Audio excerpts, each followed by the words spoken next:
What, is there something wrong? It's a shark. The Fonz. Fonz got eaten by a shark? He did? You said that. Not me. What are you talking about, really? You just said a shark. Listen, Fonz is going to jump over a shark. Snap out of it, Rich. Fonz is going to jump over a shark. Oh, I don't get it. Okay, Rich. Read my lips. Fonzie wants you. The California kid challenged him, and they're going to jump over a shark net. You get to drive Fonzie. Shark? Is he crazy?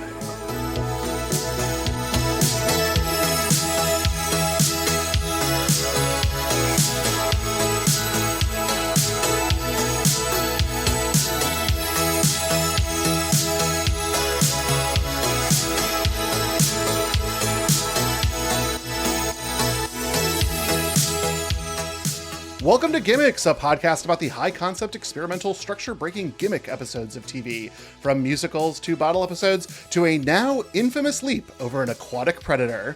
I'm David Arnold. Hey, it's Derek B. Gale. Oh my god, that's incredible. Yes. Hey, yeah, we're talking about Happy Days and the episode Hollywood Part 3, a name that might not mean anything to you in the moment, but it will shortly. Sure.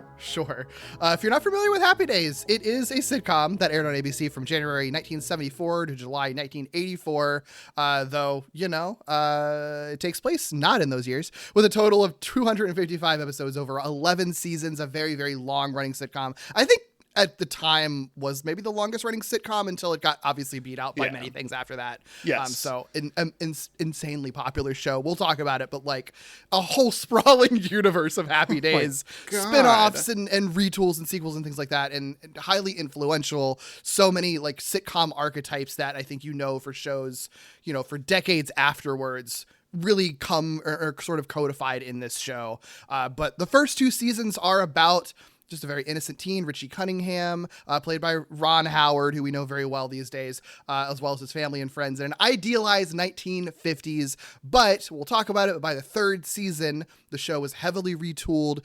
It went from being like a single cam show to a multicam studio audience show. And of course, more importantly, they started featuring the minor character Fonzie, who became a breakout character, instead making him very much the center of the show. Much like, Urkel of Family Matters. The same sort of situation, where your character that's not the main character basically becomes the de facto main character because people fucking love him. And that change catapults the series to colossal success, and is really, I think, how culturally we remember the show to this day, is what it was after this retool to make Fonzie the face of the show. Yeah, it shocked me to see that there were other characters in this, because all I remembered was Howard Cunningham, Ron Howard, and Henry Winkler. That's who I thought the entire cast was. Sure. Just mind-blowing. Derek, what's your background with Happy Days? Are Sunday, Monday Happy Days for you? Yeah, I was trying to think about it because Happy Days kind of missed me, I think, like in a way. Like I watched a lot of older sitcoms, or sitcoms from this era in reruns alongside Happy Days, because Happy Days was rerun all to hell, right? I'm sure it was on like Nick at Night and stuff like that, all the usual suspects. So I definitely would see it, but it wasn't one that I liked. Like, I don't know.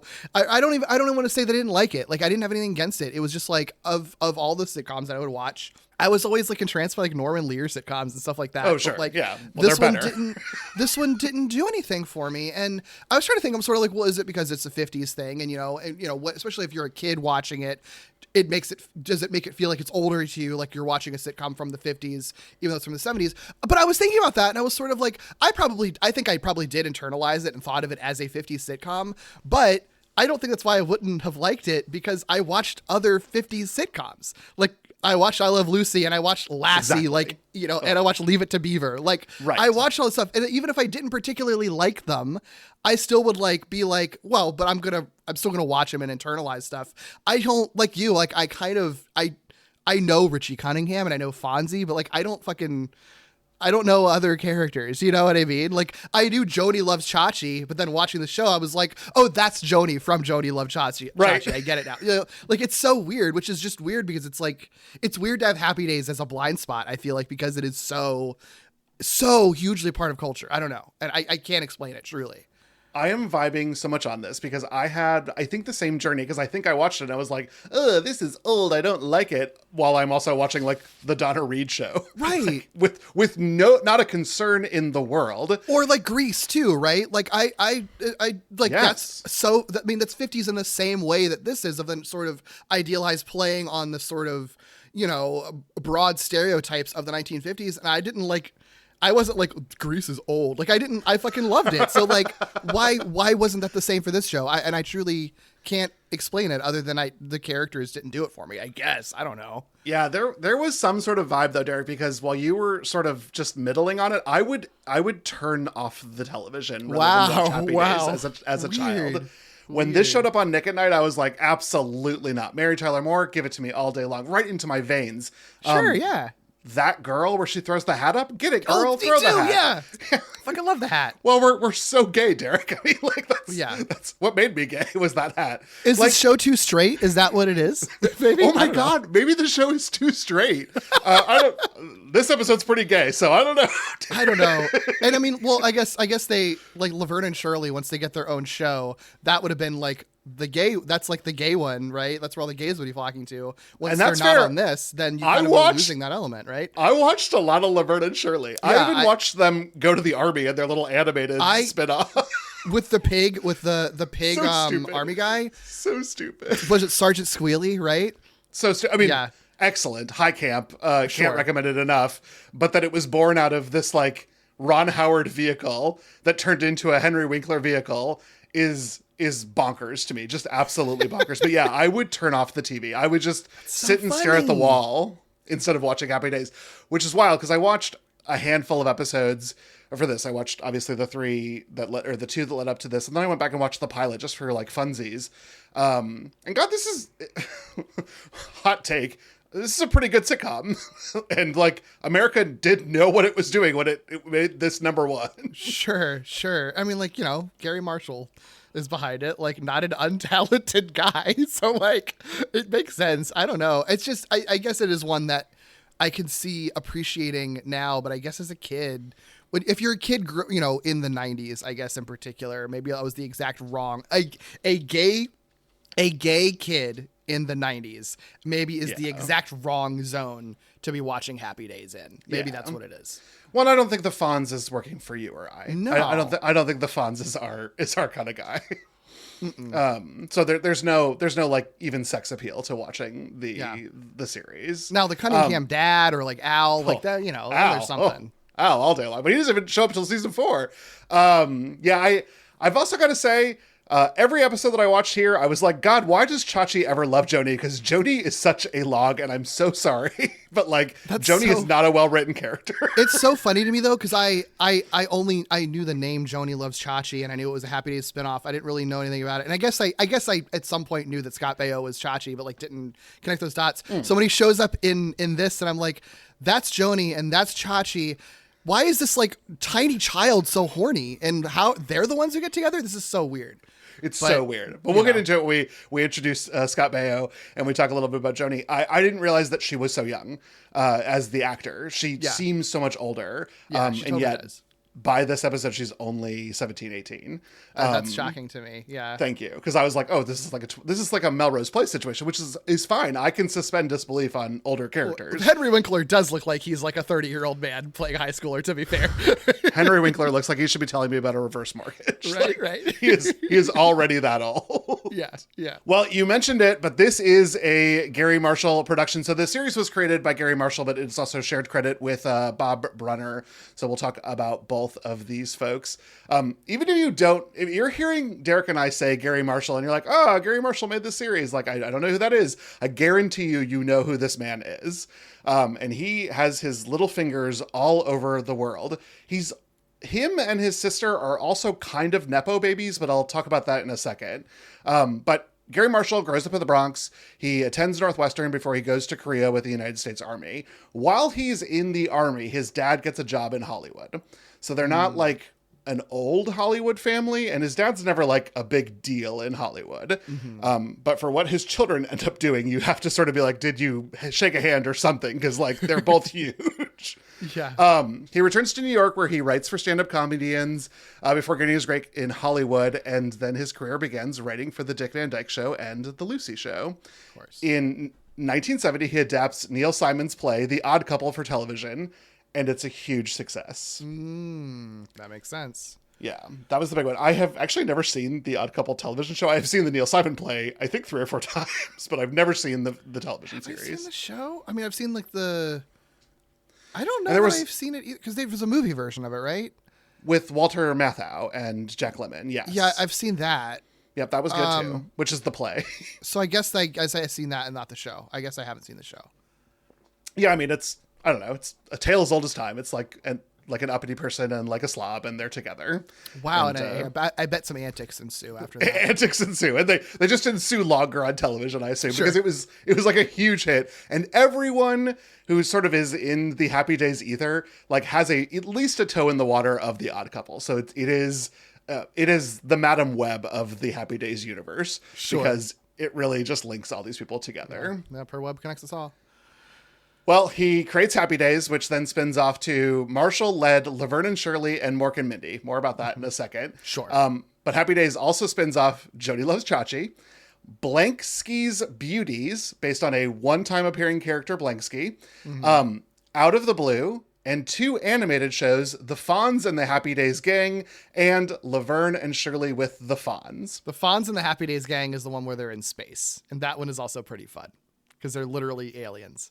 I don't remember this at all. That sounds amazing. I love that. Then there are 2 additional spin-offs that were created and filmed pilots, but they were not picked up. The Ralph and Potsy Show. I can't imagine why someone didn't want that. And the Pinky Tuscadero Show, based on a girlfriend that Fonzie had for 3 episodes. So funny. They were, I mean, what a different, I was going to think like what a different time for TV, but then also then I think about it, like that's not unlike what so many like major franchise things do now though, where it's sort of like every little thing. It's sort of like, let's try to get them, let's try to explore their lore and their backstory and give them a spinoff and stuff. It was like slightly different because it was for like a teen sitcom about people in the 50s in this case, rather than like, you know, a science fiction universe or whatever. But like, it's the same kind of deal where it's sort of like, we got something popular. We are going to milk the ever living fuck out of it until everyone is so exhausted by it. Like, it's just so funny how like things change, but also completely stay the same too. Well, people were pretty upset about that young Sheldon spinoff. But to me, that's just like, that's how we got Laverne and Shirley, which is an excellent sitcom. Sure. So like let things come from places. It's okay because they can really be other things and they can actually be a lot better than their source material. Yeah. I would assume that would have to be. I do want to talk about why Laverne and Shirley and Mork and Mindy were considered like Marshall-led spinoffs versus the other spinoffs, which he was like, yeah, I created Happy Days, so I created this too. But these are the 2 in his autobiography that's like, oh, I made these. Okay, so for Laverne and Shirley, it's because the lead was his sister, Penny Marshall. Sure. And so he had a lot of affinity to it. And he wrote in his autobiography that nobody got Penny. So nobody could write for her or sort of set the story up the way that he could. Interesting. Now, I don't know. I've read enough autobiographers of producers now for this podcast that I am always a little, who am I to believe here? Because this is like your own words. Sure. But Penny Marshall did say like it was a condition of like continuing to be on the show that he continued to be involved. And so Sure.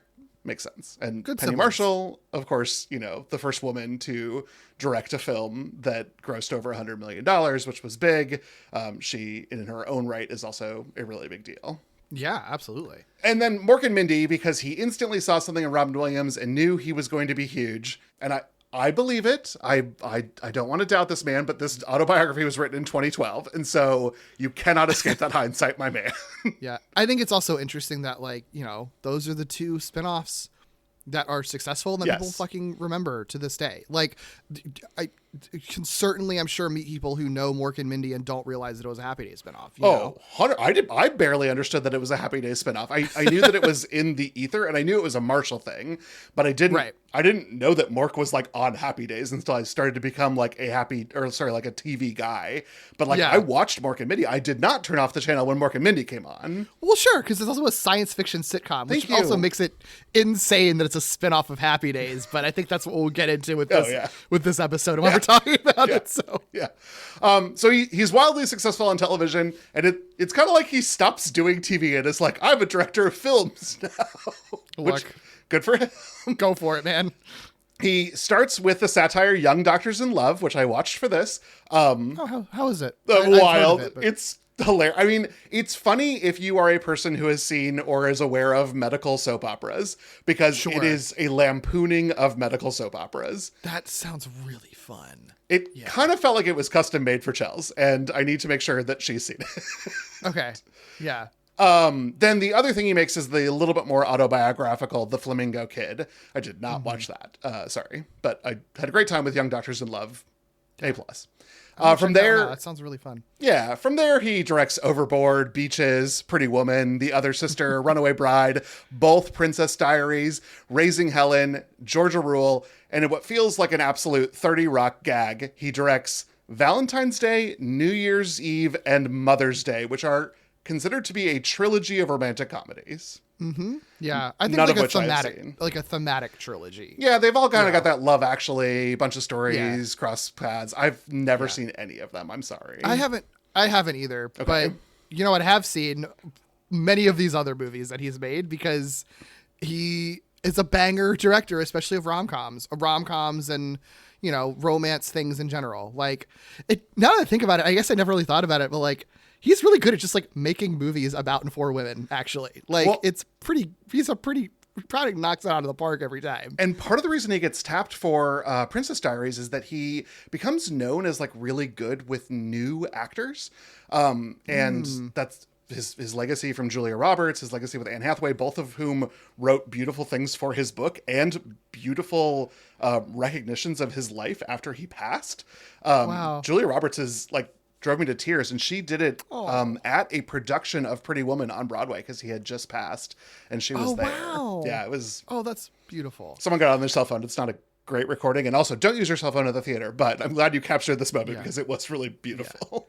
Yeah, and also like just considering like being the guy who like more or less like discovers and makes Julia Roberts a star is like, you know, Thank you. That's pretty world changing alone. Well, regardless of anything else you've done. His fucking sister is responsible for Tom Hanks. Like, what the fuck, y'all? Oh my god! Yeah, I didn't think about that.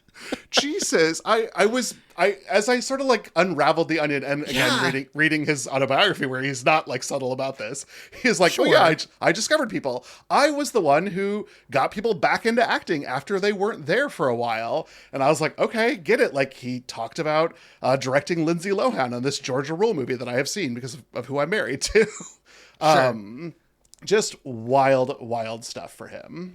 It is really interesting to think about two people who've made like what brother and sister have made more of a cultural impact and just impact on Hollywood in general across both television and film. Like, it's kind of unreal when you start to sort of unravel that. Yeah, my favorite thing between the two of them is that they appear in the 1990s horror comedy Hocus Pocus. They are the devil and Medusa who hand out candy to the witches. Playing husband and wife, which is a little bit odd. A little bit weird.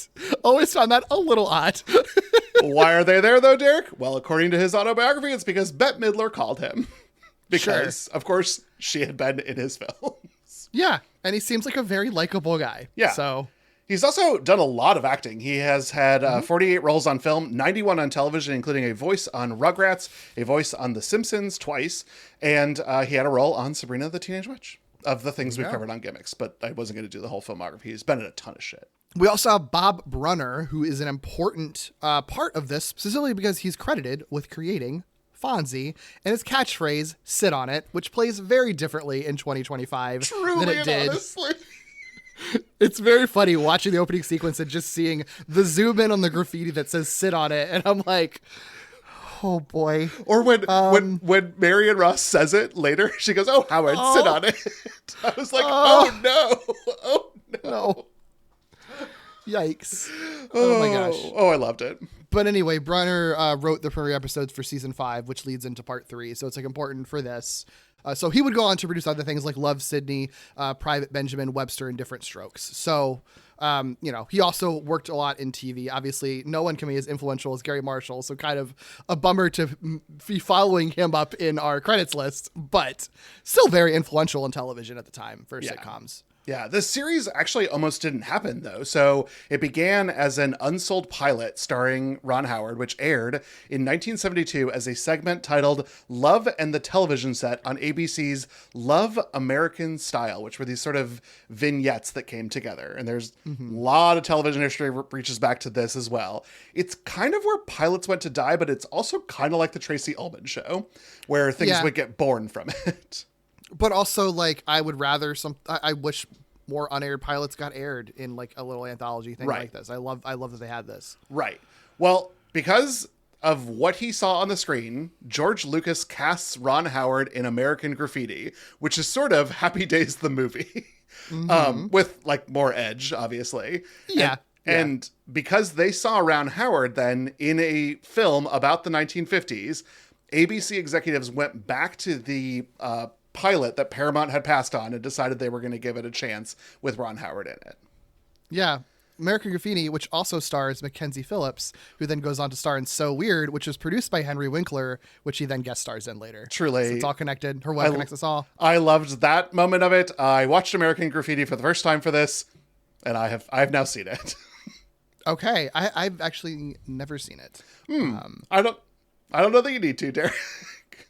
Okay. Wow. It was not my favorite. Seeing Mackenzie Phillips show up at probably 20 years of age and being like, wow, girl, you look fantastic. And Ron Howard just being Richie Cunningham. That's truly very funny. Honestly.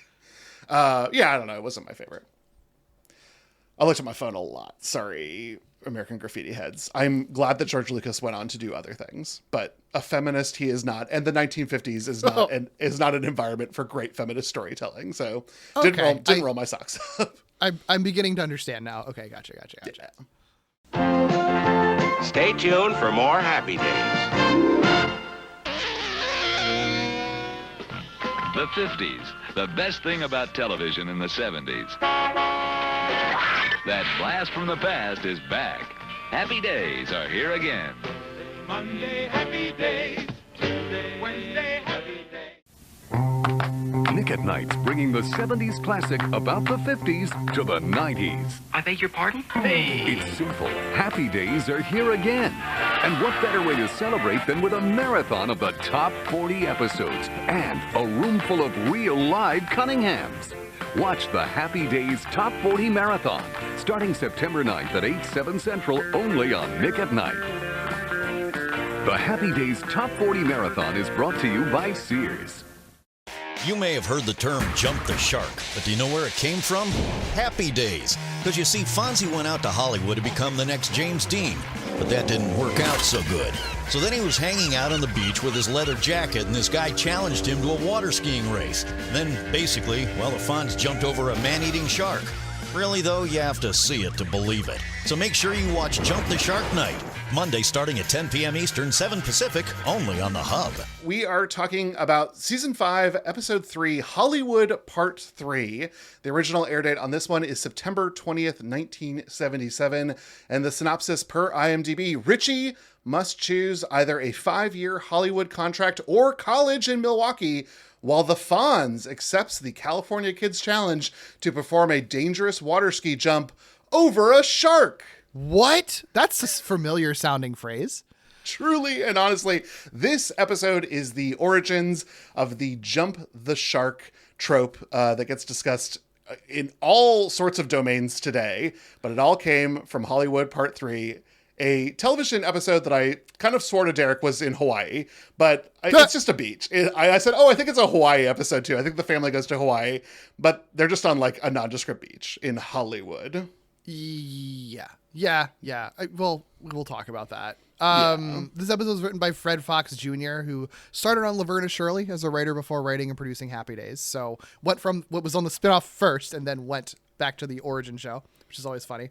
After Happy Days, he goes on to work on It's Your Move, He's the Mayor, and the new Leave It to Beaver before landing at Family Matters as co-executive producer for seasons 2 through 9, which makes sense. There's definitely similar DNA between this show and Family Matters. I think Miller Boyette like is formed because of this show. Like that's how they start working together, right? So the modern I shouldn't say modern because that was from the 90s, 80s and 90s TGIF really only exists because of this show, honestly. Truly. He was also the creator of the series My Secret Identity, which I have heard of, but I've never watched. I watched 10 minutes of it on YouTube, and it was a very bad quality, but I'm here to tell you, Derek, it seems like an extremely our-thing show. It won an international Emmy. It's sort of got that so weird teen supernatural vibes to it. That was Jerry O'Connell. That's why I know it, but I don't think I ever watched it. Seems kind of like an Us thing, but I know I couldn't find a good place to watch it, so I just watched a little bit on a YouTube rip. And I think it was like it's like a superhero. It's like a low budget superhero show, right? Yeah. But it's also like Secret Identity and like dating a girl. You know, it's all the stuff I love. Sure. Like I just like this is WB in the 80s. Look, it ran 72 episodes. I'm sure one of those we can pretend is a gimmick episode. Great. I will try to find a better quality so I can watch some more of these. It was not good. But I had a lot of fun. We will be talking more about Fred Fox Jr. because as the writer of this episode, he has been interviewed because of the cultural impact that this made. But he has made it very clear that like there was a writer's room. We divided the 3 episodes for the introduction amongst us, and I got this one. And thus is my legacy. Yeah, which I would say the worst one out of these 3 episodes.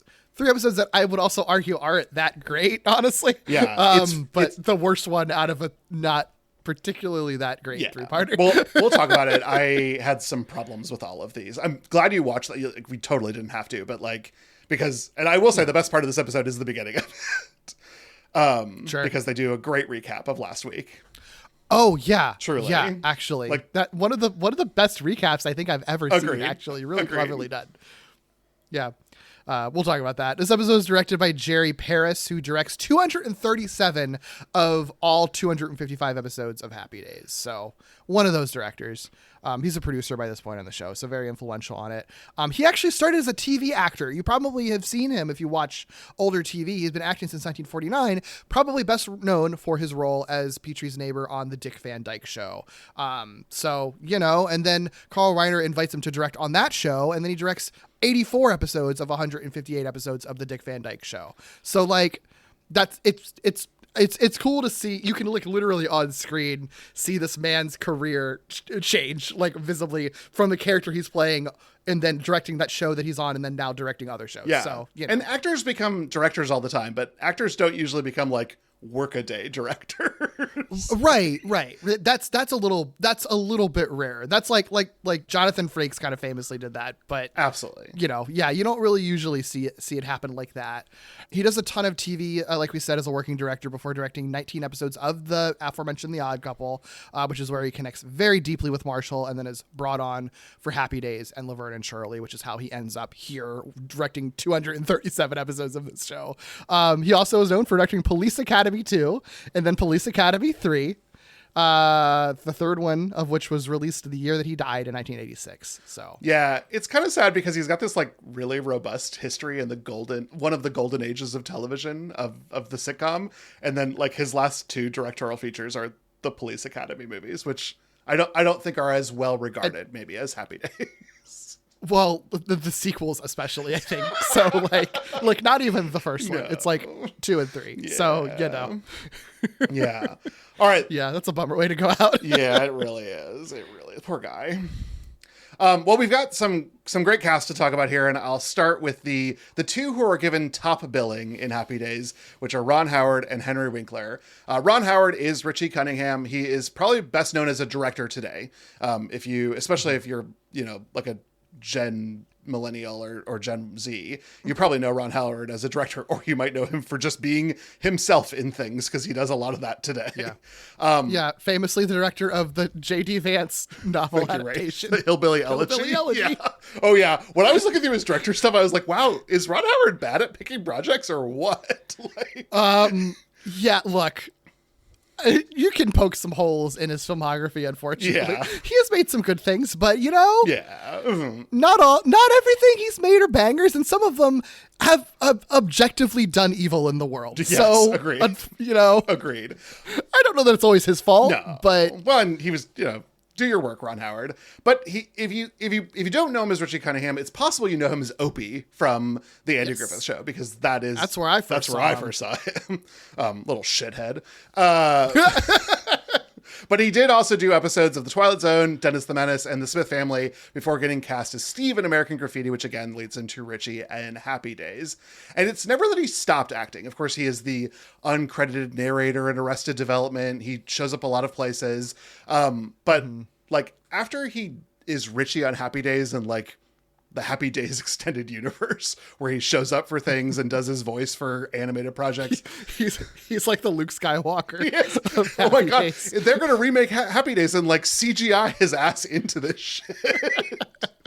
But he shifts into being more of a producer director, and he has a couple of lesser known projects before making a literal splash into Hollywood with the film Splash in 1984. I love that movie. And Cocoon in 1985, a personal favorite. So stupid.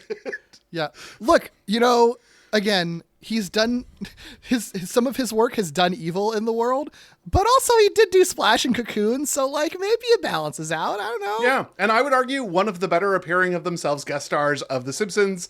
He is Ron Howard in a lot of things. He's just I'm Ron Howard. He's the narrator in Arrested Development, but he also appears as Ron Howard in Arrested Development as well. That's right. So yeah, and I don't think I've got it on any of the casts, but everyone in this cast has been in Arrested Development, just at some point in time, either as a cameo. Oh God, yeah, everyone was there eventually. That's so funny. That didn't even occur to me, but you're so right. Yeah. And then we've got our boy Derek. It's Henry Winkler as Arthur Fonzarelli. Oh boy. He has 3 appearances before Happy Days. He's on Another World, Mary Tyler Moore, and Bob Newhart, but he's doing it all from New York. In 1973, his agent tells him he's got to leave New York and come to California. And 1 week later, he is cast as the Fonz in Happy Days. Wild. I mean, that's kind of the dream, right? Like, it's like move to LA and you immediately book the biggest gig of your entire life. Yeah. 1 week. Just wild. One of the notable parts about his auditioning process and the rolling of the pilot was the script had the direction Fonzie combs his hair, and Winkler made the decision to look in the mirror and go, "I'm gorgeous. Why would I need to comb my hair?" It is in the like opening crawl. It is a very Fonzie thing. It becomes a major character tick of him because he is just God's gift and he doesn't need to do anything to maintain it. And that was a Winkler decision, not a script decision. So good on you, Henry Winkler. There you go. Mm-hmm. He plays the Fonz on everything Happy Days. So if it's a Happy Days related project, he is being the Fonz. And nothing is too big or too small. He's up there in space in the cartoon. Yep. So, but he will not do Fonzie for anything that isn't related to Happy Days outside of one exception, which is that he appears on Sesame Street as the Fonz to promote the letter A. That's really funny. It sort of writes itself. Right? if you think about it, that technically you could mean that means Sesame Street is also part of the wider Happy Days universe alongside all the spinoffs. Well, great, perfect. That's the way we'll save it. Which then extends to meaning like all the Muppets in general are part of the Happy Days universe. Which then I'm sure you could branch off into many other things, as many things have crossed over with the Muppets. Listen, Laverne and Shirley and Miss Piggy, I would be seated. There's nothing could stop me. Yeah. There have to be Laverne and Shirley and Miss Piggy have met at some point, right? That seems too easy. It sounds. They have to. I mean, gay men everywhere beg for this. Make it happen, Hollywood. Yeah, that has to have happened before. Anyway. Afterwards, he has a couple of TV hits. He's the title character on a show called Monty, and then he is one of only a few folks to be on both the It's Gary Shandling Show and the Larry Sanders Show. 2 programs that I get confused constantly. But he is one of only 3 actors who was on both. I love his like mid-90s like run of just character actor stuff that like extends. I mean, like kind of extends to this day too, to be honest. Like, agreed. Yeah. Like I feel like there are people who are younger than us that know Henry Winkler as that guy who just shows up in things and is funny. Like don't know him as the Fonz at all, but know him in his sort of like gray-haired era, where he's like shows up as the principal in Scream. That kind of gets murdered for like no reason in that movie, but it's funny anyway. Like he's in The Waterboy, he's in Holes. We mentioned So Weird before, but this is when he gets involved with producing So Weird and shows up in that, you know. He has recurring roles in Out of Practice, Arrested Development, like we just mentioned, Parks and Rec. He's a big part of that too, you know. So like, and all of those are like incredibly fun roles that he's playing. And he's often kind of doing the same thing, but like it works because it's like, I feel like he's created this sort of character archetype for himself that is like the complete antithesis to the Fonz. Agreed. Where he's playing a wildly uncool, like kind of anxious guy a lot of times, which is just very funny. Yeah, I think that's such a good reason. He is sort of the anti-Fonz, and I think that comes to a peak, maybe to his detriment, with him becoming the face of reverse mortgages. Were you exposed to a I'm Henry Winkler and I'm here to talk to you about reverse mortgages commercial? Yes. I guess memory hold this. Oh, I feel like these were inescapable. I feel like I couldn't watch television and not see Henry Winkler tell me about a reverse mortgage. No, I mean, like I hadn't thought about it forever, but I've definitely seen these for sure. Yeah. The whole thing kind of ends up being a mark against him. Reverse mortgages are, of course, wildly predatory on the exact kind of people who should be protected by society and not taken advantage of by banks. But he lends his name and credence to it. And it is something that he has spoken very openly about regretting doing, especially now, because we're in sort of a Winkler renaissance with his role on Barry, which, you know, is just it is a little bit different than his, like, I'm just an old fuddy-duddy. It is a much different role here at the end or later part of his career. But the reverse mortgages thing did sort of set him back a little bit in perception. Then we got Marion Ross as Marion, which is fun. She has done a ton of guest roles before landing the soap opera Paradise Bay and then, of course, Happy Days. And after Happy Days, she returned to the stage and Broadway, and she'd go on to have a recurring role on Brooklyn Bridge. So, you know, I think a lot of kids would know her today as at 96, still voice acting. Continues to voice Grandma SquarePants as recently as last year on SpongeBob SquarePants. So, you know. And this was a fun thing. Marion Ross was responsible for a lawsuit against CBS. A friend of hers went to Las Vegas and played a slot machine featuring the Happy Days cast. And she called Marion and was like, "Hey, I saw you on a slot machine." And Marion's like, "The fuck you did? I did not give my permission to be on a slot machine."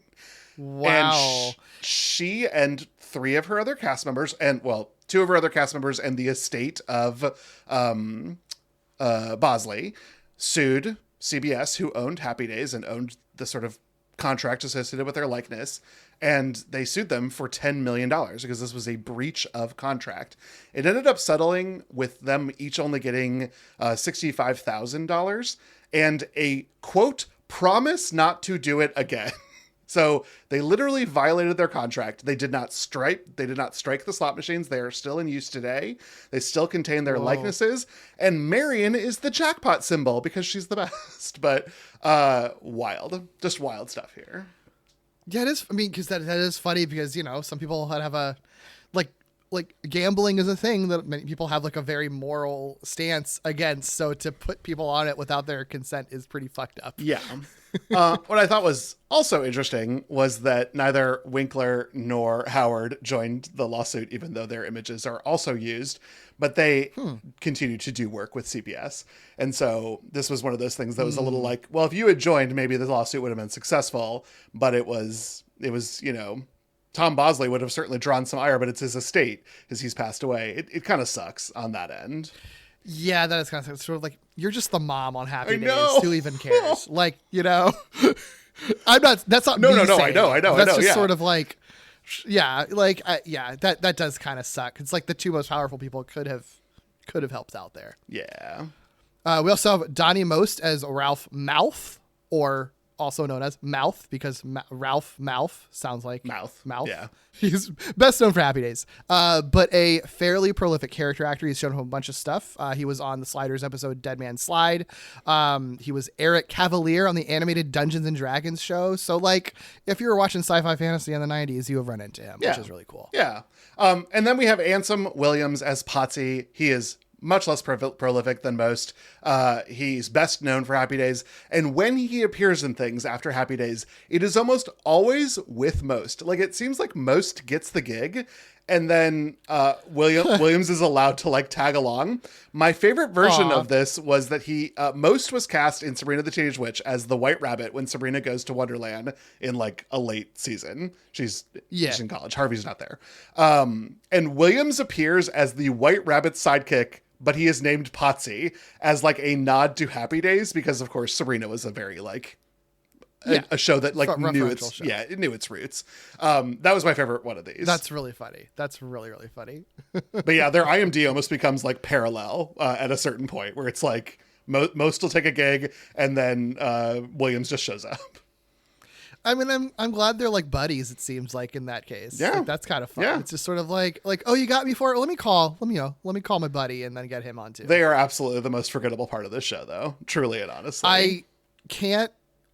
Which one is the redhead and which one is the other one? Can you tell me that? Ralph Mouth, or the Mouth, is the redhead. And Potsy is the brunette. Oh, I guess. Okay, I didn't know that was his character archetype, but again, I didn't watch enough of it. So and they're sort of like you've got Ron Howard and you've got Henry Winkler, and then you've got like this Rosencrantz and Guildenstern who are just with them. They do get their own plot lines, but like but like not really. And Potsy doesn't really start to get his own until Ron Howard and Donnie Most leave. So they leave together. Yeah, because they leave in like season 7, right? Yeah. And the show goes on for like 4 more years. Yeah. Which is kind of crazy to think about. Without Ron Howard, without Richie Cunningham, the show continues on. Yeah. Yeah. We then have Erin Moran as Joni. She's cast as Joni at age 13. Too young. Wow. Absolutely too young. Wow. Does not look 13 in the pilot, though. I've just got to say, whatever we're doing to makeup and light and wardrobe this girl is not doing her any favors. She's best known for Happy Days and Joni Loves Chachi. It's actually kind of a sad story. The producers had a lot of things to say about how she looked that I don't consider to be particularly nice. Even some of this is in Marshall's autobiography talking about her body. Ooh. Yeah. And so in turn, she sort of lashed out at the production and the cast, including Tom Bosley. Tom Bosley's interview with the sort of Emmys archive on television was really sad about this. And she sort of like ended up building this wall where she didn't interact with the cast a lot. She ended up suffering from depression, couldn't find work, and she passed away at the age of only 56. Jesus Christ, that's horrible. Yeah. Like, yeah, I mean, casting very, very young, like children and or preteens in shows where like they're going to be kind of, I don't know, chastised in one way or another. Like, you know, I'm just thinking of like Dustin Diamond being like an 11-year-old playing a character that among older kids who are all making fun of him. And then you have Joni, who's like the younger kid among older kids. And I guess it's not a making fun of thing, but like being sexualized probably, you know, like that's going to fuck you up. Like, of course it's going to fuck you up. Yeah. And they always kind of get blamed for their behavior, not the adults in the situation. Exactly. Yeah. Being blamed for mishandling, you know, the safety of like minors and children and preteens on set. Like, that really sucks. Yeah. I'm glad you brought up Diamond, because that actually was what I was kind of getting when I read her story. It made me just as sad as when I read Diamonds. And there were these other parallels. Like, there was like one standard director on Saved by the Bell. There was one standard director on Happy Days. That's usually a protective factor for children. And yet, you know, we didn't do our jobs right here on Happy Days. Yeah. Yeah. Like, it almost feels like it's kind of worse when you're, you know, like when you're coming on as like a 5-year-old or something like that, you're at least probably being coddled a bit because you're a child. Yeah. But when you're coming on as like an 11, 12, 13-year-old, that's different because you're probably almost being treated like an adult when you shouldn't be. You still should be treated like a minor or a young person or a child in that case. And I think that can really fuck up kids in these situations. Yeah. But the next person we're talking about is not a child at all. It's It's Daddy. It's Daddy Tom Bosley as Howard Cunningham. His first major recurring role was on the Debbie Reynolds Show. Gay icon, yes. And he also does other variety shows. He did Dean Martin. He did like everyone who did one of these varieties. Tom Bosley was on at least one episode. He's got excellent comedic timing. And so in 1972, Bosley is cast as the father, Harry Boyles, in the animated sitcom Wait Till Your Father Gets Home, a role that he started on the Love American Style, which is now how he comes to be cast in Happy Days. Have you watched Wait Till Your Father Gets Home? No, I never have. Oh, God. Well, Harry Boyles is designed very well as an animated father. And with Tom Bosley's voice, it did things to me as a child that were very, very important. I think it is an excellent 70s animation. It's sort of proto-Simpsons in a lot of way, where Harry Boyles is like an early version of Homer. And he's, the whole premise is like the kids act bad and the mother has to say, wait till your father gets home. Sure. Banging opening sequence. And it's sort of what makes Tom Bosley in his, not to like inaccurately use this term, but he is now in his daddy era. Because he, of course, is either known as that voice, known as Howard Cunningham, the father of Richie Cunningham, the recurring daddy sheriff trooper on Murder, She Wrote, or the literal Catholic father, a priest who solves crimes in the titular Father Dowling mysteries. You've been pitching that show to me for a while. It's because I love Tom Bosley. Okay, it's all starting to make sense now. And him being a priest does things to me that are probably like bad. Ooh, yikes. Yeah, that's the thing you might want to deal with a little bit. I should spend some time on the couch, yeah. Yeah. We also have Al Molinaro as Al. Regular. He's a regular on The Odd Couple, of course. I'd never expected how much The Odd Couple would come up in this. But he's perhaps best known as the second owner of Arnold's Diner in this show, so starting from season 4 onwards, there was the original Arnold that did come back and co with Fonzie in season 10 and 11. So did this Al leave when the original one came back in the last 2 seasons? That's correct. Yeah. So there's always only one owner. They all come back for like graduations, weddings, whatever, Got it. But yeah, Al stops being a regular in season 10 when Pat Morita comes back to be Arnold. Got it. That makes sense. God, the lore in this show is so deep. Oh my gosh. And Arnold, of course, is Matsuo Takahashi, who goes by Arnold. It was a gag that he is the one who owns the diner, not a person that you think would own the diner, a child of a Japanese and Chinese immigrant. So he knows how to cook all the foods that are Asian. That's fascinating. Yeah, it's and he, of course, Morita would go on to be Mr. Miyagi in The Karate Kid.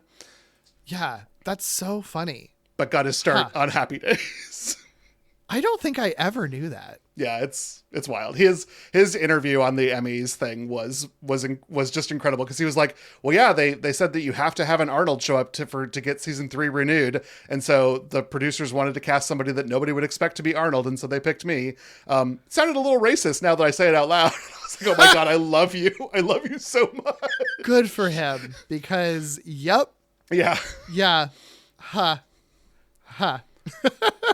And then last and not least to my heart, we have Scott Baio, who is Chachi. He is 7 years old here. I actually did not look up how old he is, but he looks like he's just born, which will not be the Scott Baio that I'm familiar with, because I best know him from Charles in Charge, where he plays Charles. But of course, he will be Chachi in the rest of Happy Days, except for the 17 episodes that he leaves for Joni Loves Chachi and then immediately comes back home to Happy Days. Sure. And then, of course, grew up to be like one of the most disgusting, outspoken conservatives ever. Yeah. Charles in Charge may have been on at an important time slot when I was growing up, but, much like Dean Cain, I do not hold this true today. Yeah. He's, he was also Bob Loblaw in Arrested Development, right? Yes. The other Arrested Development connection. Yeah. Yeah, again, I just got to a point where it was that, and like all of these people have been on celebrity game shows. They have almost all of them have been on either like The Biggest Loser Celebrity Edition, Celebrity Wheel of Fortune. Everybody did one. And I can't speak to why. Sure. I mean, money, I guess. Money, yeah, I guess. Yeah. But his first appearance as this character is in like Hollywood Part 1, right? Like, That's this correct. Is what introduces him, which is so funny to me because it's like he's introduced at the beginning of the episode and then they immediately go to fucking California.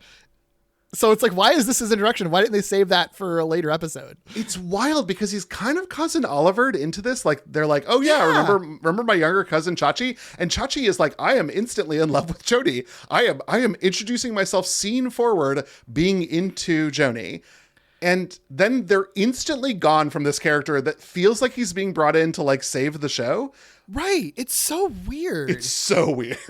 And also, like, I gotta be honest, like, knowing that he, becomes a major popular character was not endeared to this kid in the episodes I watched for this. Agreed. At all. Agreed. I was like, give me more Al. I don't need any Chachi. Give me more Al. Yeah. Yeah. Like, oh, the kid's deal is that he's a punk who's really horny and also a small child. That's all I'm getting from him. Yeah. And I don't like any of those vibes mixed together. No, so no. Leave me out of it, Scott Baio. I did watch some later episodes, and the Chachi character does cool. I'm sure. He becomes more of the Fonz when the Fonz has to then be the lead character. Right. I think it totally makes sense.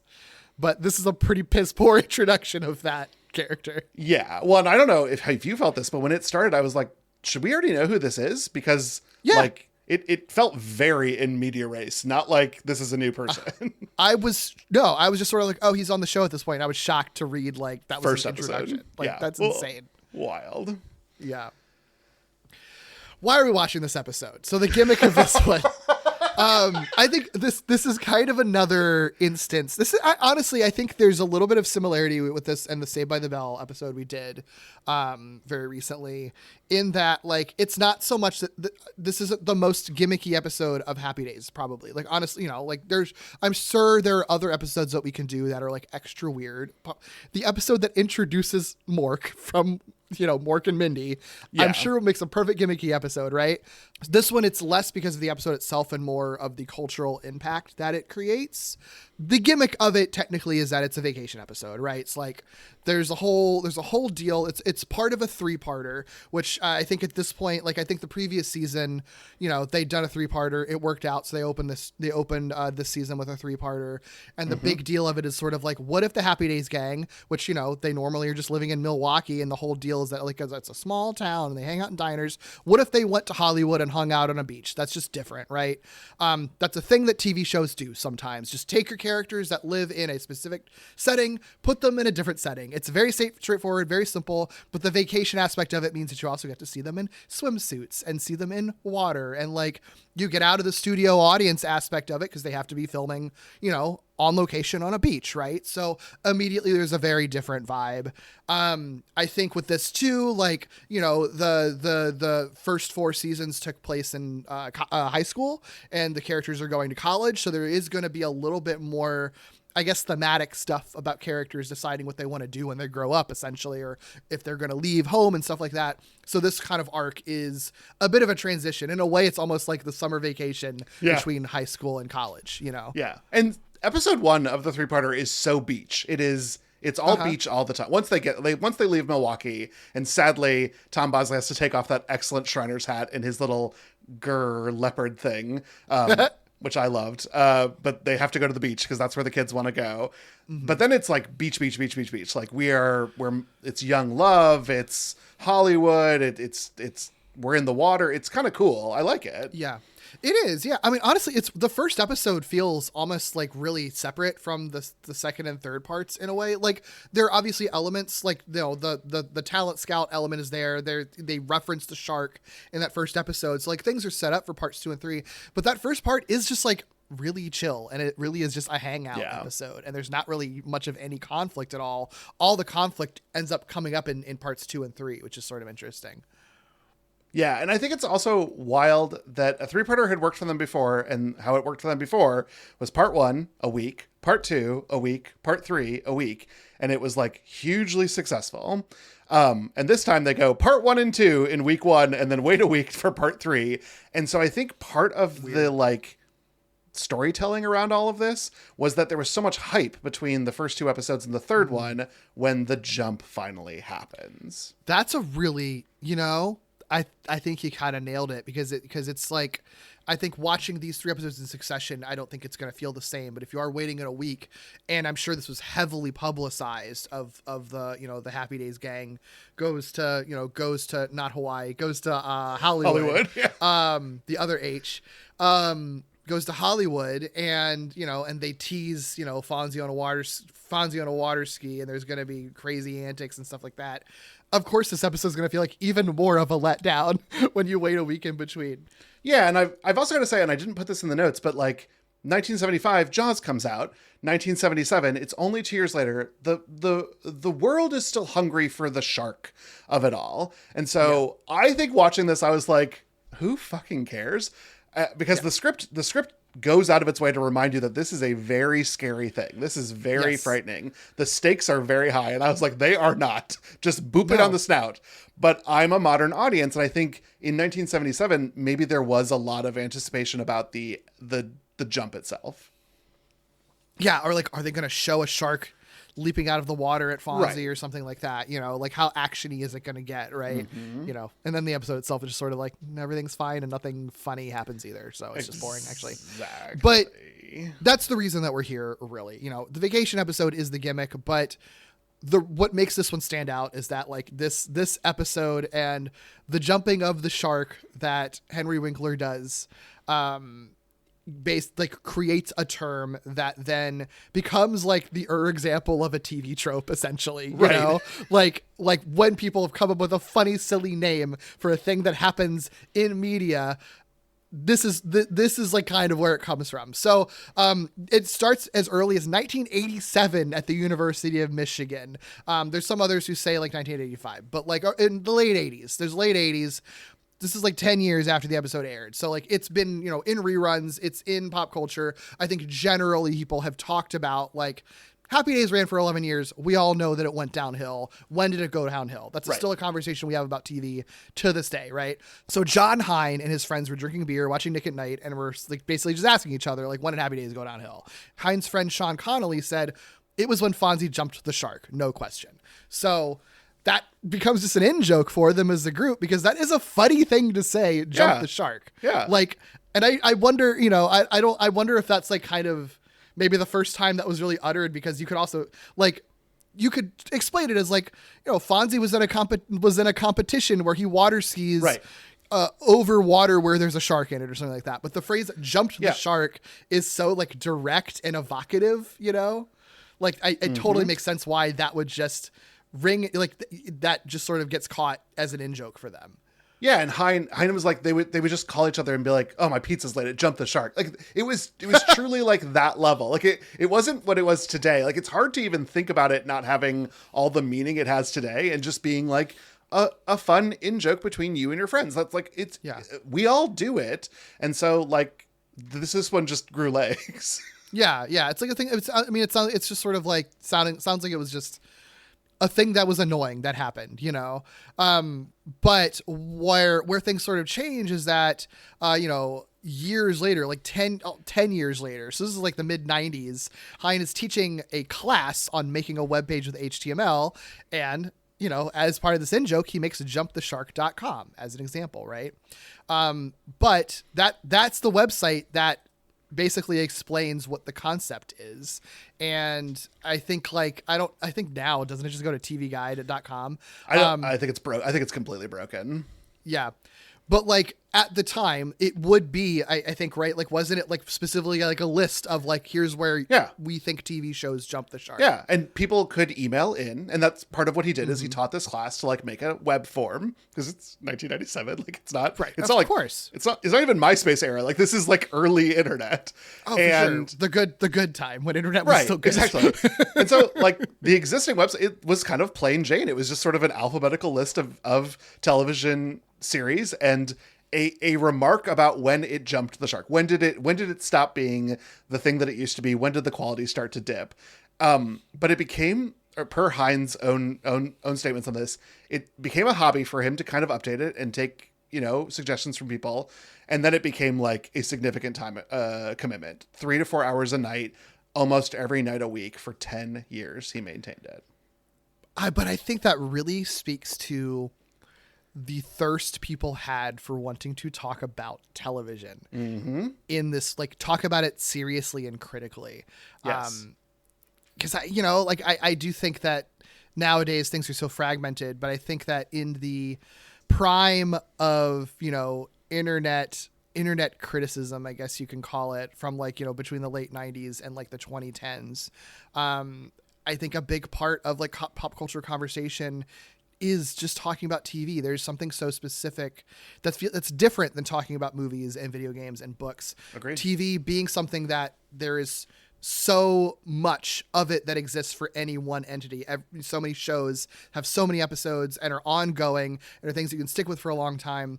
There's just this thirst of being able to talk about these things that are such a part of pop culture history that for a long time weren't really being critically analyzed as heavily as like films and books were, right? Because it wasn't being taken seriously. It's like TV is a thing that's so easy to be obsessed with because it's one show you can watch every week for like a decade, right? So it totally makes sense that it would be something that would be really popular, because I don't know that there are really, outside of like, specific like alt.tv spaces for specific shows, a space where you could just talk about TV in general and just sort of a trend in television that everyone sort of has an experience with, because everyone is at a show that you feel like fell off a cliff at some point and then has discussions over where that cliff actually was. Like, Absolutely. That's such a universal experience with Yes. TV. It totally makes sense Yeah. that it hit off when it did. Well, and I'm glad you brought up forums, because I think that in sort of the history of our lives, like today you might be like, oh, well, this is just proto TV tropes. Well, yeah, TV tropes started in 2004 by reading forums and starting to compile information into a database. The creator, who to this day is known as Fast Eddie, has spoken about like how he created the TV tropes, which was just going through websites like this one that were in honest to God web rings about television, where you would just click a link and go to some random webpage about television that participated in the web ring. And he would catalog all of them, and that is the website we know today as TV Tropes, which is why in 2007, our guy Hein decided he wasn't going to update the website anymore, saying, quote, "They don't need me anymore," which broke my heart to read. Oh my gosh. Because it's just, you don't need a person at the wheel. But like Gail Simone has said the same thing about women in refrigerators. Like, the internet has changed. You don't need someone who's curating this conversation. Users are able to have conversations between each other for now. So like, it's kind of wild. Yeah, it makes sense. I do think that maybe we lost something when we started losing moderators, though, because it's like the difference between like a panel with a moderator that's sort of controlling the conversation versus just a room full of people yelling at each other. Like, we're squarely in the room full of people yelling at each other phase, and the internet's going in the direction where now those rooms are going to have different walls put up between them anyway. So it's just like, I don't know. I think we will, if we don't already, we'll come to miss this particular era of having people like Hein that could sort of manage these conversations a little bit. But don't worry, he's an accomplished author. He's written a couple comedy books. I read one of them. It was funny. And then he, like many people who go to the University of Michigan, has made a part of his personality all centered on the big house. That's right, University of Michigan football. And so most of his published works are about the Michigan Wolverines. And you cannot pay me to buy a book about the Michigan Wolverines. Yeah, I think I'm good. I'm good. Not interested. Yeah. But, this particular jumping of the shark, obviously the phrase impacted TV conversations and the way that we talk about television shows, going forward, and the way that we talk about how TV shows evolve or go downhill, especially when they're long running. But it also made like a significant impact on this show specifically too. A lot, and I think it's an interesting conversation because there's a difference between how we view it in retrospect versus how it was actually happening at the time. Right. It's a very common thing that like if you read about this show, it's just sort of like, oh yeah, that the jumping the shark meant that everyone started hating the show and then stopped watching it. But it's like the show ran for 11 seasons. Yeah. This was the beginning of season 5. Like, people didn't stop watching the show. It's very much an in retrospect thing, which I think makes a lot of sense. Like, in general, like The Simpsons is the same way, where it's like, it's not so much that when a bad thing happened on The Simpsons. It's not like when Maude died, people turned off the TV. It's more sort of like, it was sort of like, I didn't really like that decision. Right. Kept watching for a few years, and they're sort of like, you know what?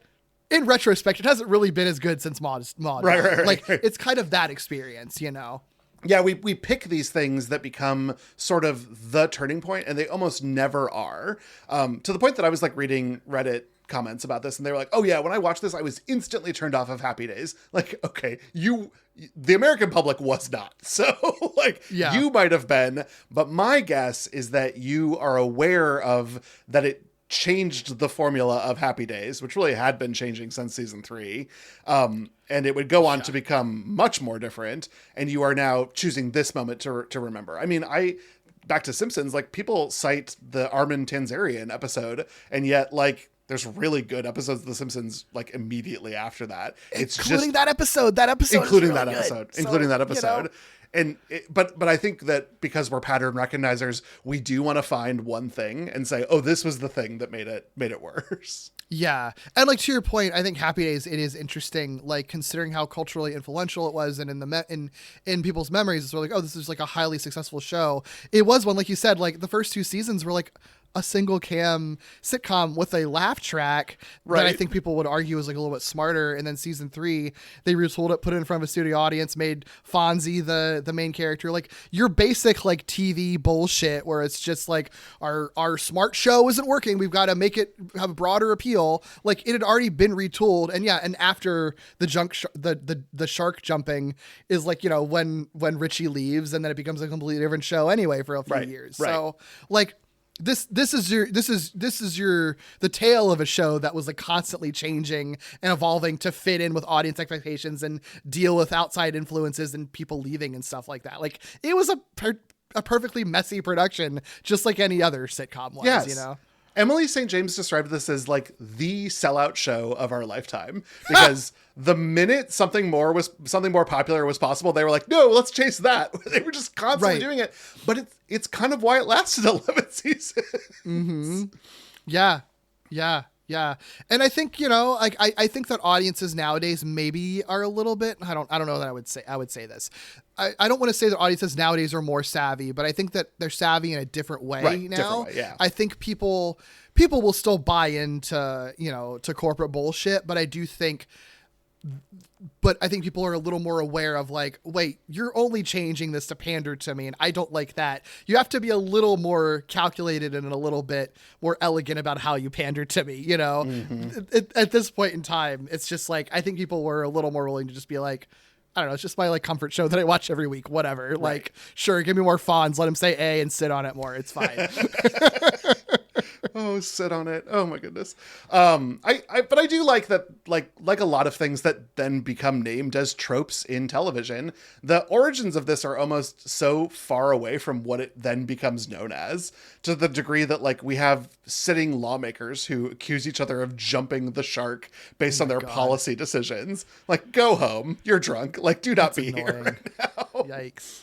But again, just because also Unfair Coded, we just covered the Joker and the fridging of Barbara Gordon. Like it is the very idea of fridging, which sort of grew legs and walked away to mean something completely different than how Gail Simone first used it on her webpage of a collection of things that people could write in for, and she would update the list.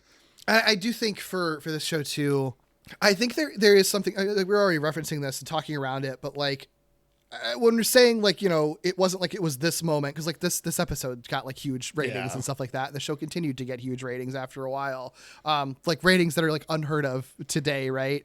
Like what, like more than 30 million viewers. Yes. Like nothing will ever have that many ever again. Nothing will have half that ever again. I do think that it is like an objective truth that like the show was experiencing a downswing in quality after this. It wasn't because of the shark jumping. It was just more, I think, a symptom of a larger problem that creators themselves acknowledge. Like I think after 5 and 6, Gary Marshall, like specifically has sought out like a previous producer, Lowell Gams, to be like, can you come back for season 7 as showrunner, just to like re-steer the ship a little bit, because at this point we've introduced an alien, and now the alien's getting a spinoff. Maybe it feels like we've kind of lost the thread a little bit for what we're doing, and it is just like so many sitcoms go in this direction where it's like it just becomes denser and wackier at a certain point. Like King of the Hill, actually, I think like it's to a different extent because that show generally people agree that it was consistently good throughout its entire run, but like there's like I think it's also around like season 5 and 6. I think we talked about on our King of the Hill episode that like Mike Judge was sort of like, this is getting a little too ridiculous for King of the Hill. We're going to steer it back in season 7, you know, in a more like calmer direction, in a more normal direction. It was the same deal with Happy Days, you know, whether or not it worked, your mileage may vary. And like, I don't think it helped that again, like Ron Howard leaves at the end of that season 7. So it doesn't really matter what they would have, what they fixed quote unquote that season anyway, because it was going to have to be retooled again for the last 4 anyway. But like, I think that also kind of plays into this, that the shark jumping is such a specific moment that you can think of because it was an episode that over 30 million people watched, like was memorable because they advertised the hell out of it because it was about the Happy Days gang going to Hollywood. But it wasn't that moment changed anything. It's just like, that's just a thing that people can easily look back to then represent the sort of wider, broader problems that the show was probably already having at that point. Yeah, and since Winkler turned out to be a pretty okay guy outside of the reverse mortgage thing, I propose that we call this Chachiing your show. Because Scott Baio is an asshole, and it's also his introduction that ruins Happy Days. Yeah, that's true. It's just hard because Jump the Shark sounds so good. Jump the Shark sounds good. It has the word shark in it. Like, you know, you can't really beat that, man. It's a banger phrase. Yeah, it is. I could see how it got teeth in this group of like undergrads at the University of Michigan. I could totally do this with my friends. I truly actually do love that Jump the Shark is here. And I love that today, not always, but today, everyone who's been interviewed about this has a good attitude about it. Henry Winkler, in fact, like kind of loves that this is his thing. Yeah, sure. But speaking of Winkler, just in like, why this even fucking happened. Oh, sure. Is that Winkler had told Marshall that he could water ski. But the only reason he did it is that his father had pestered him for a year to tell the producer that he could ski. And it sounds like from Winkler's report that every time he talked on the phone with his father would end the call by saying, "Have you told your boss that you can ski? Don't forget to tell your boss that you can ski. You know that you can ski, right? Don't forget to tell your boss." That is so funny. So maybe the true villain is Henry Winkler's father. Yeah. Huh. I mean, okay. Look, I do think that probably the funniest part of this entire 3-parter is just that they have Henry Winkler in a leather jacket and boots and then the tiniest swimsuit as he's water skiing. It's incredible. That is like swim trunks. It's very, very funny. Yeah. Like that is very funny. The image is excellent. And I think that's it. It's probably also why the memory of the jump shark is so strong, because it's so ridiculous to see a man in a leather jacket and like fucking combat boots on a set of water skis. Yeah, absolutely. Oh, wow. Well, Derek, are you ready to jump in and talk a little bit about what happens here in part 3? Am I ready to jump the shark in the water and over the shark? Yeah, sure. Yeah. Jump the shark in. Sunday, Monday, happy days. Tuesday, Wednesday, happy days. Thursday, Friday, happy days. Saturday, what a day. Moving all week with you. These days are ours.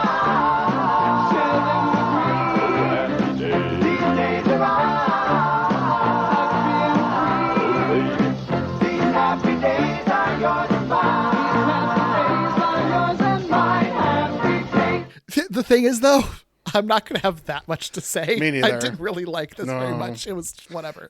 Let's get into it. Let's start at the peak then, because the best thing that happens all episode is that Al gets a postcard and he reads the longest postcard that's ever been written, which recaps the first 2 episodes. And y'all, it's fantastic. I love it.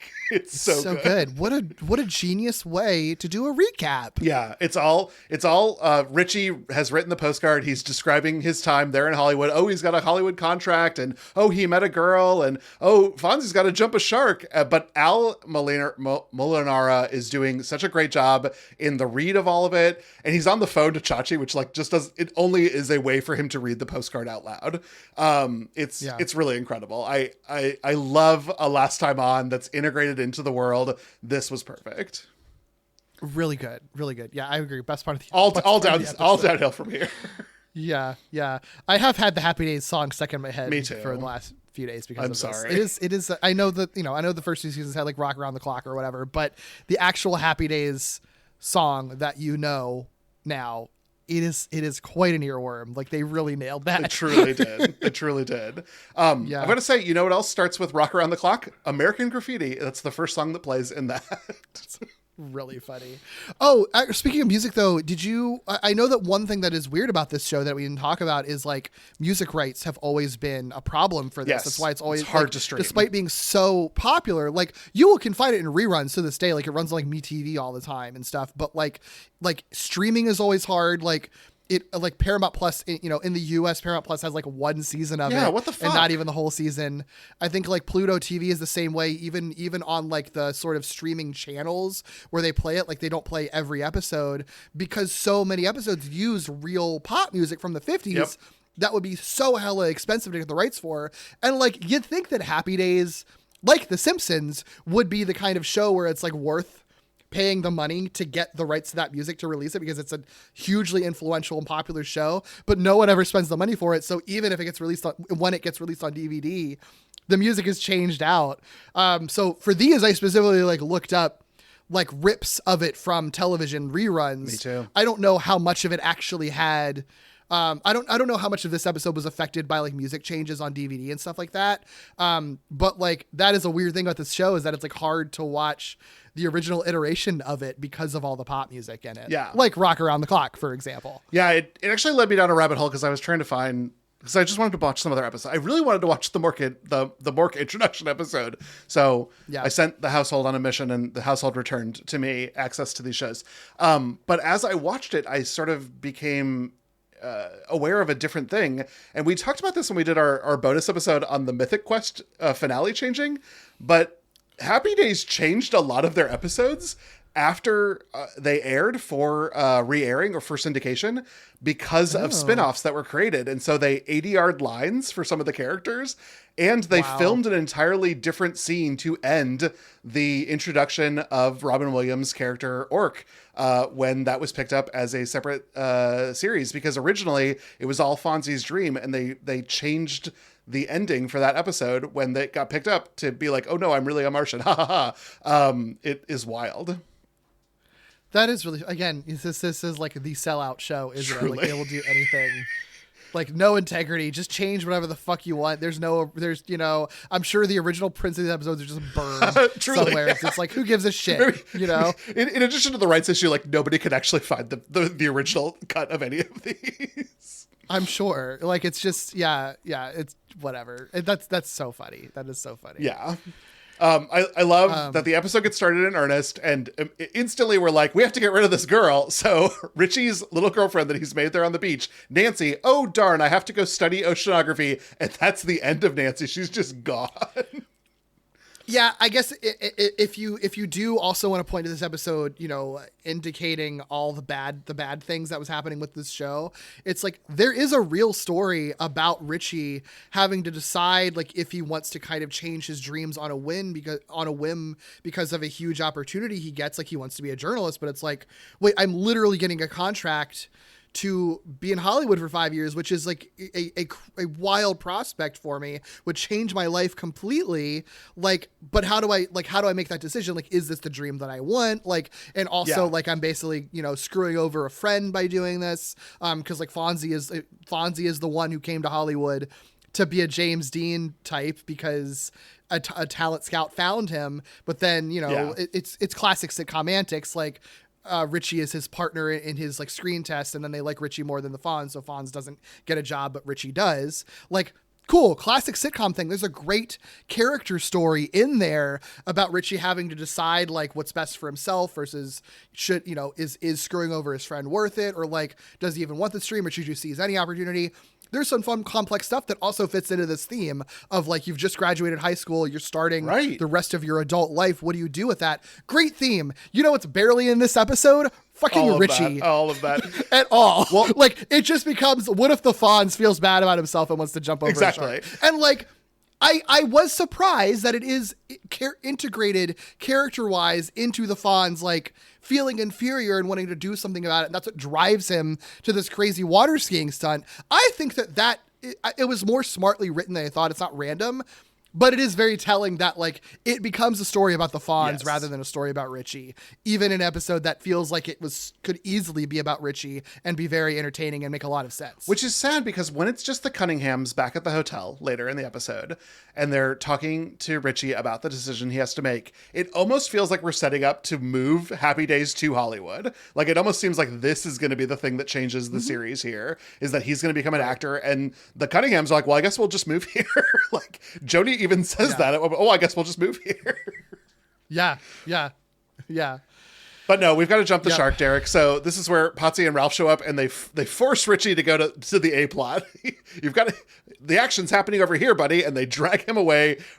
His love is gone, and now he tries to talk Fonzie out of jumping the shark. And this is the first of like 6 instances of the show being like, jumping over a shark is very dangerous, David. You should not do this. It's dangerous for the Fonz to do this. And they cut to the stock footage of a shark just swimming in water every time with a very close rendition of like the Jaws do.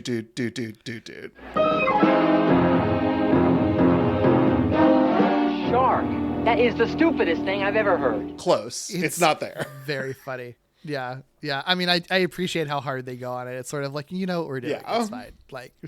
Yeah, and they've kept the shark. If you have not seen this episode, the shark was captured, but it is a great white shark. It is a Jaws shark, and they've captured it in like a 2-meter wide netting pool that they've put a ramp next to. This just feels like bad beach safety.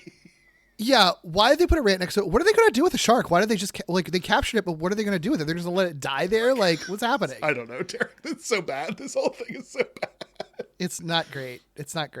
I mean, I appreciate that they set up the shark in part 1. They mentioned like they spotted a shark and they captured it and now it's there. I appreciated that. I just wish that like the marine biologist girl, for example, was sort of like, oh, we're going to take it to study at my university. Right. But instead she's just gone from the episode. She went back to her home planet. It's fine. Yeah. Also, you can date someone who takes a semester to study somewhere else. Just heads up, Richie. Yeah. Whatever. Fonzie and the California kid, it doesn't matter. It's just a dude that they met in California that's their like rival or whatever. And they've just been they're rivals, so they're trash talking each other.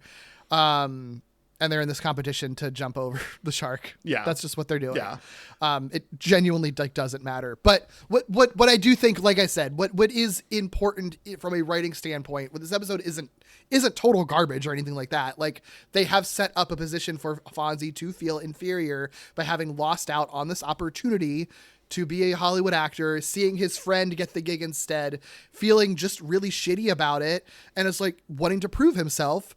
And then being in the situation where he's up against some other dude with an ego, it's easy to prove himself by being like, all right, well, fuck you. Yeah, I'll jump over the shark, even though I'm afraid of sharks. Who gives a shit? You know, like just to make himself feel better. Like that's right. That's where all of this is coming from. Right. And the California kid has a sidekick, Derek. And better in, I think, episode 2 than episode 3 of the trilogy. But this is the most fey little Uncle Arthur character to appear in Happy Days. Like, it's incredible. Like, he's wearing, like, a silk gown. He's got a captain's hat on. He is the driver for the California kid. And it was his idea that they jumped the shark to begin with. Right. Of course. So, this is also queer history, I guess. Mm-hmm. We got a quick little scene where Joni kind of gets... her parents up to speed, tells her dad to sit on it, which isn't great. Incredible. Sit on it, daddy. But then they do the jump. Like the California kid is up first. He is heading towards the ramp. We're splitting between new footage that we shot for this and existing footage from the race. And during the race, which I think happened on the second episode of this 3-parter, they did actually do some really cool fucking things with cameras where they had a stuntman holding a fucking camera and they filmed his hand on the hold while the motorboat was driving. That was pretty fucking boss. Yeah. You know what? Let's talk about that a little bit. I do think that, if there is something that makes this episode a gimmicky one, it is that like they do take advantage of the fact that they're not in front of a studio audience. They are on water, and they do have Henry Winkler, who is a guy who knows how to water ski. Right. So they don't necessarily, I don't know if they ever had a stuntman, but if they did, they don't use it. They don't use him that much for this. Because you visibly see Henry Winkler on the water quite a lot. So I think that is a really cool aspect of this episode, because it is fun to see, especially on a TV show budget, seeing them just do water skiing stunts and like getting to see, and like Henry Winkler staying in character as the Fonz, doing his cool facial expressions and hand movements and stuff. Like, I know that like sounds very simple, but like that is not something you would see on a normal episode of this show, because when would they ever have the opportunity to do this? Right. So I do think that is a thing that makes this episode kind of cool. And I think speaks a lot to Henry Winkler's talent, that he's literally water skiing while playing this over the top character at the same time and pulling it off. Well, and today you could throw a GoPro on any actor and film from that angle, but this is 1977. Right. Like this was a honker that's why it had to be a stuntman for those film shots. It's Winkler and whoever played the California Kid when you see them. The jump is also a stunt man. Oh, that makes sense. I'm not surprised Henry Winkler didn't do that. No. But even then, like this, the actual jumping stunt, like looks good, fantastic. You know? It looks great. I mean, it's just stupid. That's the problem. It's like, it doesn't actually matter, but it looks great. It's not even that it's stupid so much that I think it's just really anticlimactic, because that's the whole thing. Yeah, that's what it is. Because they've been telling you that the shark is dangerous. The California Kid actually panics and quits. Like I do like that. Like I think it's kind of a fun. I think in a sitcom way, it's a fun twist that like it's a whole deal. Like Fonzie's trying to do this to like up his own self-esteem and prove himself, but then the guy he's fucking doing it against just quit, so he would win by default, and he could quit, but it's sort of like, no, the whole reason I'm doing this is to show that I can do it. I don't even give a shit about the competition. I just want to do it anyway. So even though the kid quits, Fonzie's still gonna do the jump anyway. I think all that stuff is like good, because it's all like character. It's all character driven, you know? Yeah. And then that gets us to Fonzie says, I've got to do it. And he does it, and he jumps the shark. And this is where it's hard to talk about, because that's what's anticlimactic. It takes like 3 minutes to tell the story on screen. And I guess back to music, we get an excellent sort of remix of the Happy Days theme. It is called the Happy Days Adventure theme. And it does sound like it sounds like I'm on an adventure. It is a really good mix of the Happy Days theme. Yeah. But like, I think it's playing this up as a big deal. But I think when you watch it right now, nothing happens. Right. He jumps over a ramp. He's high up for a second, and then he lands. And everyone's excited. Thumbs up. Yep. And everyone claps. And that's it. It's just like, okay, you've been really teasing this for a long time. It's not there. And I know that I'm also informed by cultural memory of jumping the shark. And in my head, it's a fucking epic, and he's on a motorcycle, and the great white is about to eat him. Like... But in this, it's just like he's on a water ski and he jumps over a ramp. It's pretty high, and then he lands, and it's fine. Like that's it. Yeah, and you know, there is a fin in the water underneath him. It's hard to see. Oh wait, I didn't even see that. Really? Yeah, it's not lit super well, so it's hard to see the fin. But like it's not like Bruce the shark coming up and taking a chop like that. Sure. That I think is the problem, is that it ends up being sort of a nothing burger. But when Fonzie sort of rides the current back to shore, that is a very impressive ski maneuver. Like Henry Winkler, that was cool. Henry Winkler can ski. That is hard to do. And that was probably my most impressed moment of the entire episode. Dude, me too. Yeah, because you can visibly see that it's him. There's no hiding it. There's definitely, it's like not a stunt person or anything. It is a really smooth move too. Yeah. Like, I think that's the thing. I agree with you. I think him actually returning to shore looks way cooler. Looks so cool. The actual jump. Yeah. You know? I think it doesn't help. Isn't the jump like in slow motion or something too? Like they do it in the worst way. And like, I don't know what else they would have done, because this is still a sitcom, you know, in the late 70s. Like what could they have done? You know what I mean? Like, I don't know. I don't know what could have made it more exciting, I guess. So maybe I'm being unfair by saying that it was anticlimactic, but then don't do it if you can't. I don't know. Then don't do it if you can't figure out how to make it exciting. And then I don't know. You know, I mean, then he has a nice conversation with Richie. They sort of do their thing. The villain gets no comeuppance, so that's also kind of missing from all of this. Yeah, that's also part of it. It's really unsatisfying. But also like barely. Like, it's that, I don't know. I think he's not really a great villain either. He's just like an annoying guy that they met on the beach that kind of trash talks them, and then. I'm like, why? Yeah. I don't know. He's like, I do love sequences where like the tough guy gets bullied. I think that is fun, but Yeah. this is a whisper of that moment. Like the California Kid is never a real threat to the Fonz. No. Which kind of sucks. Because then he wouldn't look cool. Yeah. And they have to have the Fonz Fonz look does cool. have to look cool. That's true. We have a moment of Richie dramatically throwing his entire contract into the water. Now this was stupid, but like almost in a complimentary way. I laughed really hard. So funny. Like the brow is furrowed. He's like flipping through this thing that I guess that's how contracts look. And then he just like litters. He just throws it into the sea and says like, fuck this. I'm going back to Milwaukee. Yep. And I guess, Richie and Fonzie are good now. Yeah, it does reestablish the status quo, but we are in season 5, Sure. so we're going to college. Their interaction here at the end was a very nice, we're now in season 5, because it was Fonzie being like, yeah, you should be a journalist because it's what you're good at, and being good at something is cool, and I'm Fonzie, and I know what's cool. And that, I guess that's delivered here at the end, and that's nice. Yeah. I think it's nice. I mean, like that's the thing I think is a little bit frustrating about this 3-parter is that like there's a lot of like nothing happens and then water skiing, but like there is a core of like Richie and Fonzie's friendship being challenged in this that I think is good. And I think spread over 3 episodes, it feels really weak. Yeah. But if this was like a 1 episode thing and it was more focused on that dilemma, and that conflict between them of, like at what point can you seize an opportunity for yourself at the expense of your friend?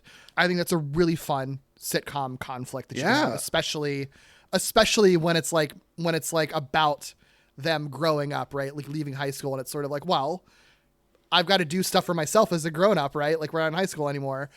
I think it's a really interesting conflict, and I think that it resolves itself fine at the end here, but I wish that was more the centerpiece of the episode. Agreed. Like, I think that if you do want to point to this show going downhill, quote unquote, like that's the representative of it. That it's sort of like that like a good character story that could still be full of comedy because of their conflict, and like having fun with these characters being in Hollywood too. A lot of your comedy can be mined from that.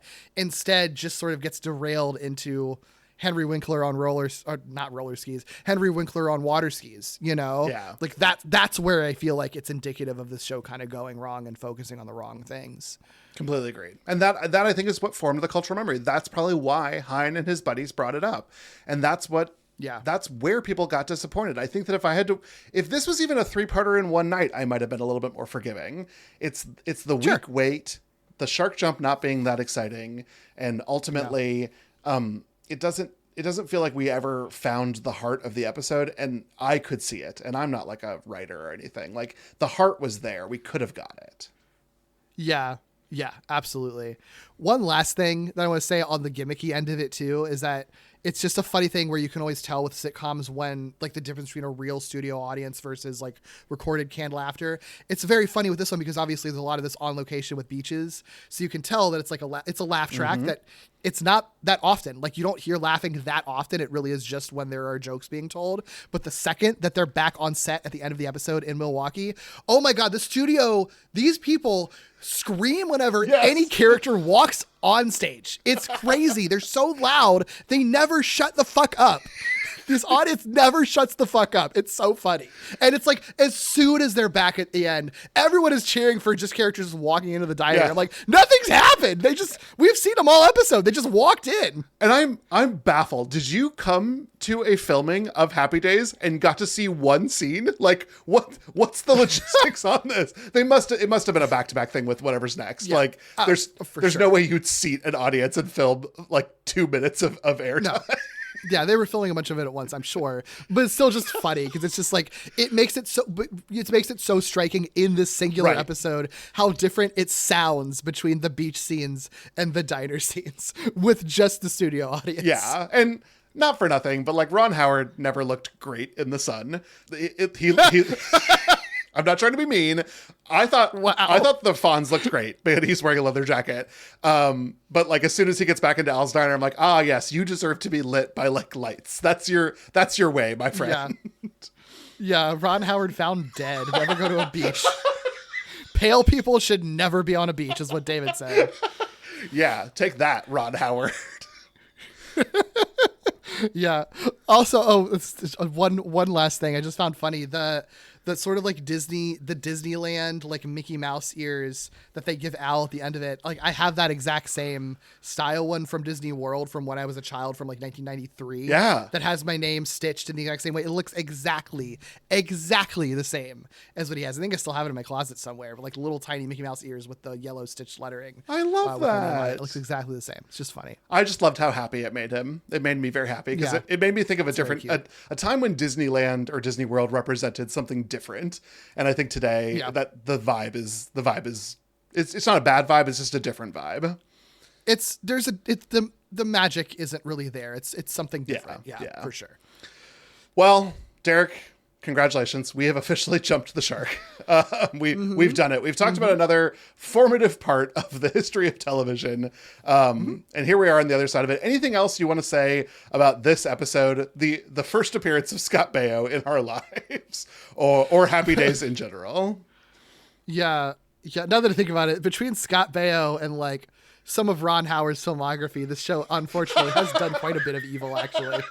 Yeah, that's true. A little upsetting. That's really true. But yeah, no, I mean, it was fun watching this. I feel a little bit bad because I know there's like big Happy Days fans out there, and I don't know that I had really kind things to say about this, but I do think that we were watching one that's known as a bad episode. So, you know, I guess it's fair, right? I wouldn't be surprised if we go back to Happy Days or something at some point down the line, just because of how huge and long running it is. Yeah. And maybe we'll do an episode that like isn't this boring. There, you know, there's a late season one where a member of the Fonzie family comes to visit, and then they all pretend to be, or they have a memory of being gangsters, and everyone is playing a different version of themselves in the 1920s. So we could come back to Happy Days. That sounds fun. Yeah. Although Laverne and Shirley is right there. So maybe a Happy Days adjacent it should be in our future as a treat for us. Maybe. Yeah. Well, Derek, where can people find you and the other great things that you're doing out in the world? Sure. You can find me most places at Derek B. Gale. My other podcasts include Wallopy Web Snappers, where we do deep dives into every Spider-Man cartoon ever made. Screonk, a Godzilla movie marathon where we're going through the Godzilla and Toho kaiju adjacent filmography. I also have Lee Carvalho's Potting Challenge, where we go through the Simpsons tie-in video games, as well as video game history and pop culture history, and Falling with Style, where we went through the Pixar films and also occasionally dip into other family movies and animated movies that are sort of in that same zone. What about you, David? Yeah, you can find me almost everywhere as Dmuma. That's Dmuma. And I host a couple other podcasts. One is called Are You My Mother? A podcast where we talk about mother characters and how they inform or sometimes betray the expectation of what it means to be a mother in our world. And with my friends Tyler and Marilee, I am exploring. I can no longer say that I am not a horror person. All I do now is horror. So I am exploring horror, which is now my new home, on a podcast called Fair Coded, where we talk about how gay everything in the genre is. And y'all have done a Jaws episode relevant to this. We have. Yeah. Okay. Yeah. Talk about jumping a shark. Come on, baby.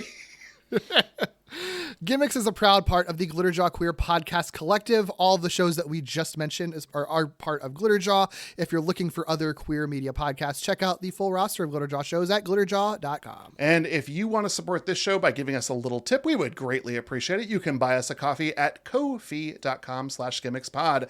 And you can also follow the podcast at gimmickspod on Blue Sky and Instagram, and email us your questions, feedback, and corrections to gimmickspodcast@gmail.com. Please rate, review, and subscribe on all podcast platforms. And until next time, friends, keep being weird. They started it on Happy Days and it became a trend.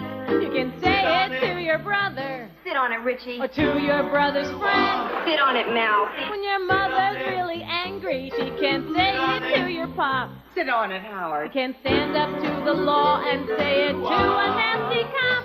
Sit on it, Kirk. Saying it in unison is always lots of fun. Sit on it, Marvin. A loving father sometimes even says it to his son. Richard. Yeah? Go to the field and sit on it. You'll feel good when you say it to a date who is a dope. Sit on it, Spike. Or indirectly say it to comedian Bob Hope. Bob Hope can sit on it. It would always be appropriate to say to someone smelly, but never, ever say it to Arthur Fonzie. Sit on it, Fonzie. Hey! Relief. Hey.